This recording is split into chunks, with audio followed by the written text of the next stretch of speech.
안녕하세요. 반갑습니다. 신산 진로 컨설팅의 신산 원장입니다. 오늘은 2022년 이민년의 부분과 운세에 대해서 알기 쉽게 강의를 해드리겠습니다. 제가 지난번에는 2021년 신축년의 부분과 운세에 대해서 두세 차례 강의를 해드렸기 때문에 오늘은 이민년에 대해서 강의를 해드리겠습니다. 자, 2022년 이민년 검은색 호랑이다. 물상문에서 이 부분과 운세는 한마디로 발복하는 상수문이다. 이렇게 보시면 됩니다. 왜냐하면 지금 이 이민년은 역사적으로 거슬러 올라가 봐도 상당히 태평성대 좋은 일이 많이 있었다. 올해와 같이 경자년, 신축년 이때는 상당히 힘든 역사적인 사건이 상당히 많았는데 이민년은 역사적으로 상당히 순탄했다. 그리고 주역의 64개 중에서 이 인목이라고 하는 것은 주역의 64개 중에서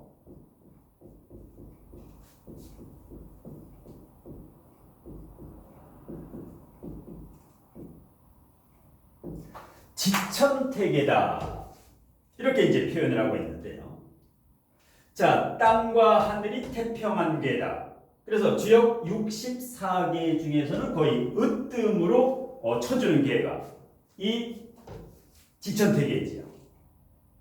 이제 반면에 인월은 지천태계인데 신월 이것은 천지비계. 이 지천태계하고 이제 상반되는. 그래서 이 지천태계 주역에서도 음양의 조화가 있고 이 지천태계라는 것은 뭡니까? 자, 지천태계는 아래가 삼양이고 위에가 삼음이지요. 그래서 아래에서 양이 튼튼히 받쳐주고 그래서 음세계, 양세계, 음양이 조화를 이루고 그 다음에 상하, 질서가 가지런하지요. 자, 그래서 대체적으로 지천태계라는 것은 가화만사성, 집안의 일이나 사회적으로 아니면 더 나아가서 국가, 나라의 부군까지도 상당히 태평하다. 이렇게 이제 보시면 됩니다. 그리고 대체적으로 이제 여기 인목, 호랑이이지요. 자, 그러면 물상론으로 봤을 때 검은색 호랑이인데, 자, 호랑이의 성향이 어떻습니까? 동물 중에서는 거의 왕이다시피 도전적이고 진취적이고 아주 자신감이 있고 그러면서 이 인목 같은 경우는 상당히 어짐을 나타내죠. 어질다. 어질인자. 그래서 이제 사주에 인목이 2개 정도 있는 분은 대체적으로 어진 성격, 인후지독한 성격을 가지고 있다.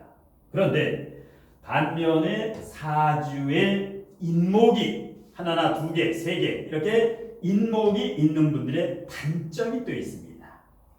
조금 성급하고 시작은 잘 하는데 시작은 3500cc 제네시스인데 마무리가 잘 안 되죠.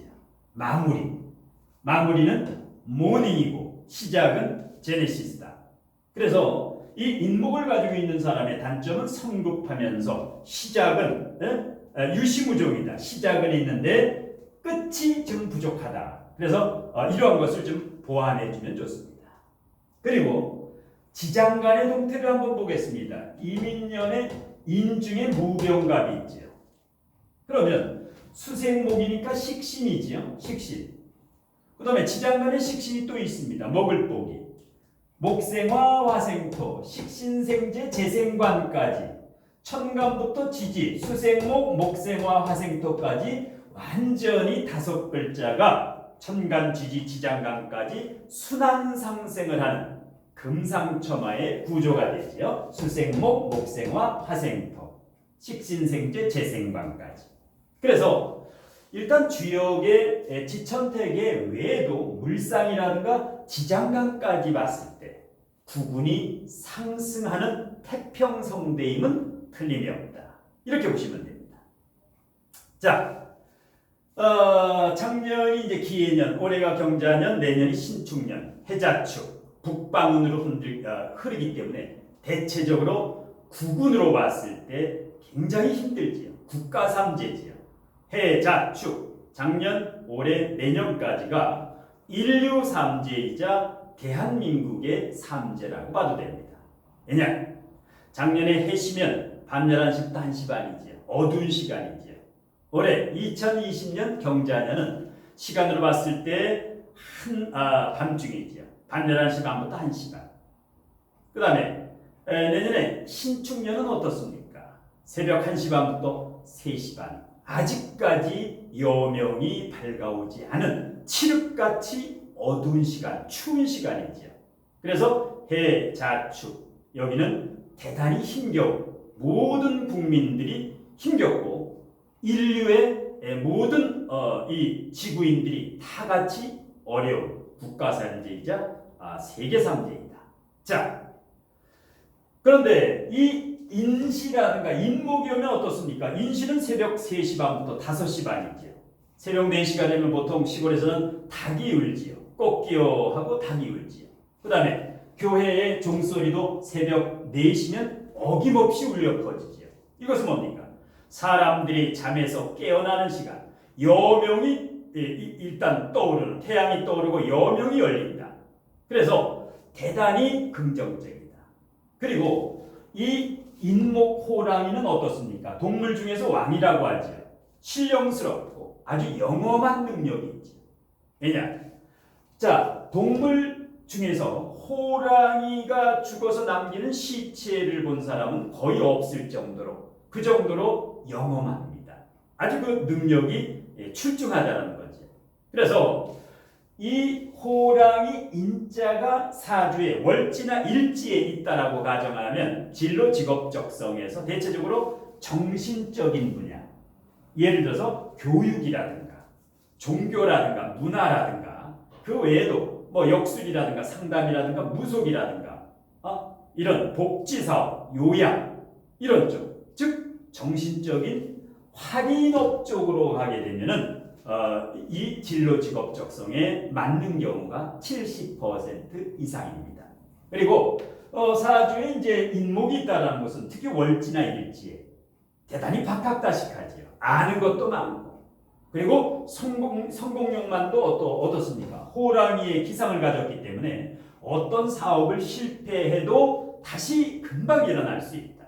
직장을 옮겨도 그렇고 이직률도 크지요. 연마성이 있기 때문에 편재성을 가지고 있기 때문에 그리고 이 인목이라고 하는 것은 어떻습니까?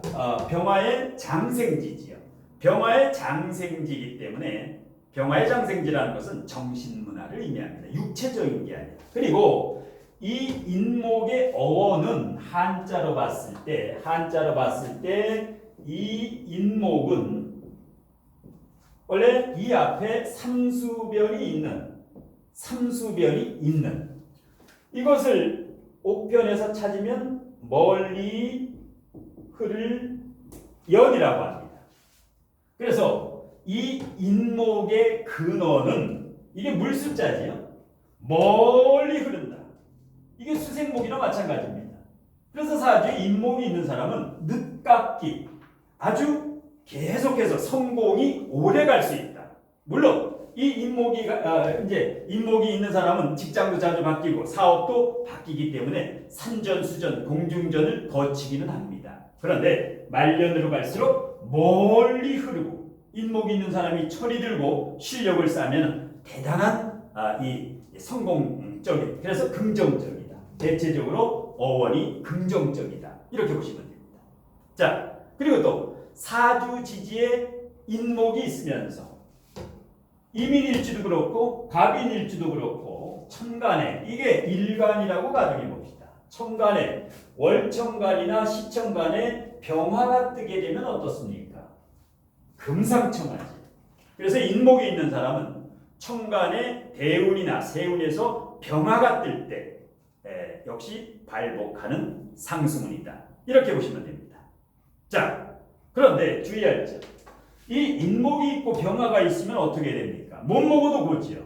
그래서 무모하게 확장을 하고 너무 무모한 도전을 하고 그래서 이제 실패하는 경우가 있는데 인목이 있고 이렇게 병화가 있는 사람은 실력자가 될 때까지 조금 겸손하게 실력과 이 보이지 않는 내면의 질량을 갖추면 크게 성공합니다. 큰 인물이 많지요. 이 무인일주 중에도 고 노무현 대통령이라든가 힐러리 여사라든가 이 역대 대통령들이 이 인목을 깔고 있는 경우가 많습니다. 이렇게 크게 성공합니다. 그런데 반면에 인목을 깔고 있는 경우는 주의해야 될 게 있습니다.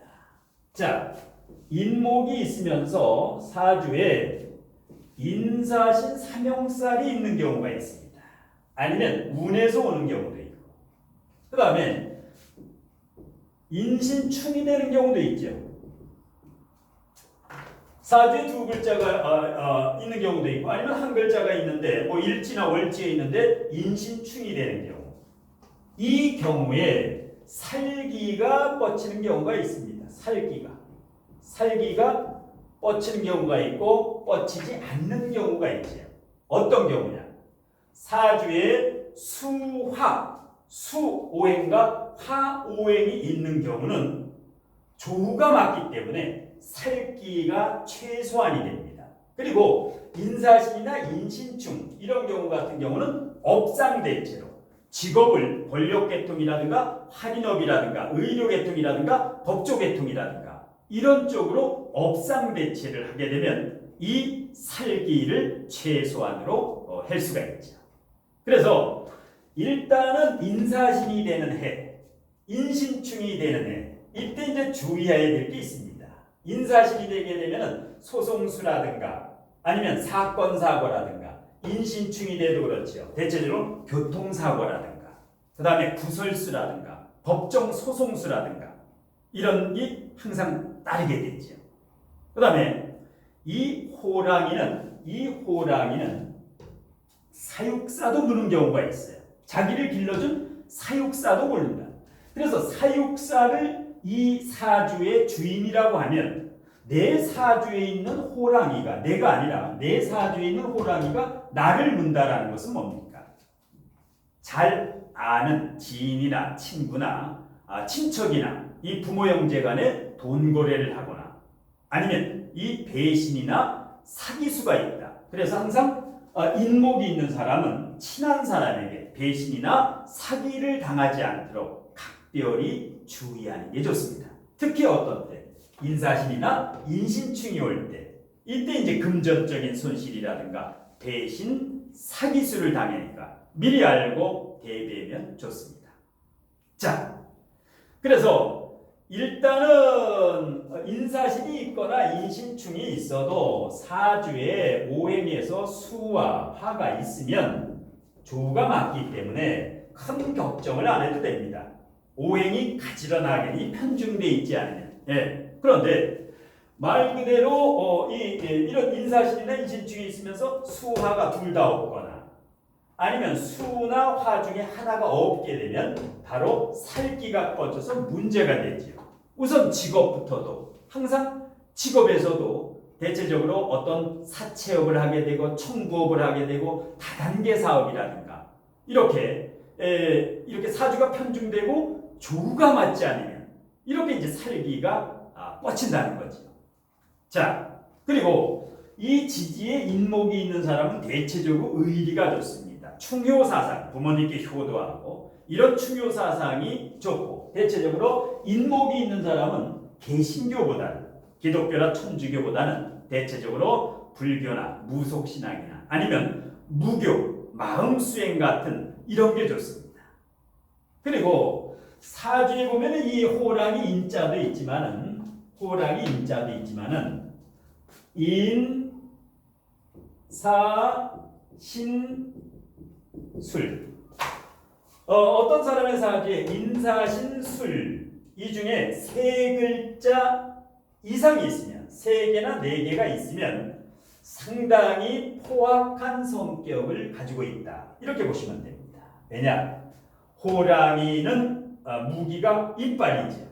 그 다음에 뱀도 무기가 입이죠. 입으로 물죠. 그 다음에 원숭이도 마찬가지입니다. 입이 날카로운 경우입니다. 개는 어떻습니까? 입으로. 그래서 인사신술 중에서 세 글자가 있는, 그래서 인사신 삼형살이라든가 아니면 개술자가 이렇게 있으면 상당히 수행을 많이 해야 된다. 왜? 포악한 성격을 가지고 있다. 반면에 인사신술 중에서 하나 정도밖에 없다. 이런 사람은 상당히 선량하고 마음이 대단히 호의, 착하다. 이렇게 보시면 됩니다. 자, 그 다음에 인목이 있다라는 것은 순간적인 판단력. 이게 편재 성향을 가지고 있기 때문에 수생목의 식신이지만 원래 근본의 인목이라는 것은 편재 성향이 있기 때문에 기회포착 능력이 대단히 좋다.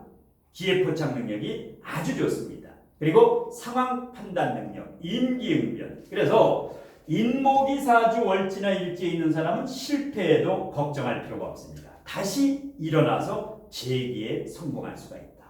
자, 그리고 사주에 이제 금수 기운이 강한 분들이 있죠. 사주에 목화토금수 중에서 금수 기운이 목화 기운보다 강한 사람이 있습니다. 이분들은 해자축 2019년, 20년, 21년까지 고생을 하죠. 고생. 그런데 이 고생은 해자축이 끝나는 2021년 신축년이 되게 되면 고생 끝입니다. 금수 기운이 사주에 강한 분들. 그리고 2022년 목운이 인묘진으로 가게 되면 행복 시작이 되지. 고생 끝, 행복 시작이다. 그래서 항상 3년 단위로 사주를 봐야 됩니다. 해자축 3년, 매듭을 짓고 그 다음에 인묘진 3년, 사오미 3년. 이 매듭을 지는 게 이제 진술충미죠. 진술충미가 3년에 한 번씩 오죠. 그래서 3년을 마무리하고 다음으로 넘어가는데 사주에 금수 기운이 강한 사람은 이 시기에 부족한 내면의 질량과 공부를 하면서 때를 기다리면서 이 인목이 오는 2022년 이민년, 이것이 바로 그날이다. 아주 좋은 날이 오고 있다. 이렇게 이제 보시면 됩니다. 그리고 대체적으로 이제 그 기도나 축원을 하죠. 사람들이 이제 보통 어려울 때 기도를 하는 경우도 있고 뭐 축원 형식으로 하는 경우도 있죠. 그런데 보통 자시라든가 축시의 기도나 축원을 많이 하지요. 왜? 자시 같은 경우는 그 전날부터 그 다음 날까지 이틀이 되지요. 그래서 보통 이제 자시기도, 축시기도, 축원을 많이 하는데 제가 강조하는 것은 인시기도, 축원. 인시기도와 인시, 여명이 밝아오는 태양이 떠오르는 인시의 기도나 축원을 하는 것이 훨씬 더 효과가 있다. 이렇게 이제 추천을 해야 됩니다. 그리고 우리나라는 일단 60갑자에서 갑인이지요. 대한민국을 나타내는 게 갑인입니다. 갑인. 왜? 우리나라를 동방예의주국이라고 하죠. 동방예의지국. 그래서 갑인, 이것이 대한민국의 운을 나타내는 이런 이제 갑인이죠. 그래서 일단은 우리나라가 갑인년에 해당하는 목이 대한민국의 국운을 의미한다. 이 목이 동방목이다. 그래서 이제 이 국운은 융성할 것이다. 자, 그래서 이 이민년이 대한민국 갑인은 아니지만 이민년이 2022년, 갑인년은 2034년이 되지요. 그래서 2022년부터 지금 어려운 코로나라든가 경기 침체라든가 굉장히 어려운 이 운이 이민년부터 서서히 발복을 하기 시작해서 갑인년 2034년경이 되지요. 앞으로 14년경. 이때는 남북 통일의 그 물꼬가 터질 것으로 예측을 합니다. 남북의 이 대한민국을 의미하는 갑인의 날이 오기 때문에 이때부터 통일의 기운이 강하게 밀려와서 남북 통일이 되면은 2050년경이에요. 2050년경. 앞으로 30년 정도 후에는 대한민국이 세계 2, 3위권의 초강대국으로 우뚝 설 것으로 예측을 합니다. 자, 그리고 이제 여러분들 잘 알다시피 2022년 하면 국가적으로 어떤 큰 행사가 있습니까? 2022년 3월 9일 날 20대 대통령 선거 대선이 있죠. 20대 문재인 대통령은 19대 대통령이고 2020년 3월 9일에 차기 대통령 선거가 있고 2022년 5월 10일부터 임기가 시작이 되죠. 그런데 제 예상에는 이렇게 국군도 융성하고 이때는 강력한 카리스마를 겸비한 화합의 대통령, 국민 모두를 하나로 아우를 수 있는 화합의 대통령이 당선될 것으로 봅니다. 지금까지는 대체적으로 과거부터 지금까지 어느 정권을 막론하고 어땠습니까? 좌파라든가 우파라든가 특정 파벌이나 이념에 치우쳐서 갈등을 많이 주장했죠. 어느 정권을 막론하고. 그래서 나라가 두동강나는 이런 분열의 리더십은 이제 락을 내려야 됩니다. 어떤 대통령이 됐든 세종대왕이라든가 과거 조선시대 정조대왕이 있죠. 이런 분들은 전 국민을 하나로 아울 수 있는 그야말로 담대한 리더십을 갖춘 존경받는 경제 대통령이 당선돼야 됩니다. 자, 여러분도 요즘 코로나와 경기 침체로 인해 가지고 극도로 심리적 우울증을 호소하는 분이 부쩍 늘고 있죠. 그래서 이러한 좌절에 빠진 도탄에 빠진 이런 국민들의 몸과 마음, 심신을 말끔히 치유할 수 있는 위대한 대통령이 2022년 이민년 20대 대통령 선거 3월 9일에 선출될 것으로 예측을 합니다. 그런데 이러한 위대한 대통령, 경제 대통령, 카리스마가 있고 추진력이 있고 어느 이념, 파벌에 골몰하지 않은 모든 국민을 아울 수 있는 위대한 대통령이 당선되려면 우리 국민들이 먼저 깨어나야 됩니다. 국민이 먼저 깨어나야 됩니다. 자, 이래서 이제 대체적으로 22년 이민년에 대해서 일단 희망적인 메시지죠. 국군이 융성하고 발복하고 상승으로 간다. 자, 마지막으로 이 몸이 아픈 환자에게는 몸이 아픈 환자는 어떻습니까? 병원에 가서 실력 있는 의사의 말을 들어야 몸의 병이 낫죠. 마찬가지입니다. 자, 요즘과 같이 이렇게 어렵고 힘든 시기, 대부분의 국민들이 우울증, 심리적인 공황 상태, 우울증에 빠질 정도로 자살률도 급격히 늘어나고 20, 30대의 자살률이 지금 상당히 문제가 될 정도로 이렇게 마음이 아픈 국민들, 시민들 아니면 이런 상담을 하는 내담자들, 어려운 사람들 이런 사람들은 실력 있는 훌륭한 카운셀러나 상담자나 컨설턴트 이 사람들의 말을 들어야 치유가 됩니다. 한 예를 들면 사주라든가 진로 상담을 할 때 예를 들어보겠습니다. 각종 신쌀을 들이대면서 신쌀이 보통 백호쌀, 양인쌀부터 해서 250가지가 넘죠. 합충 빼고는 모두 신쌀이죠.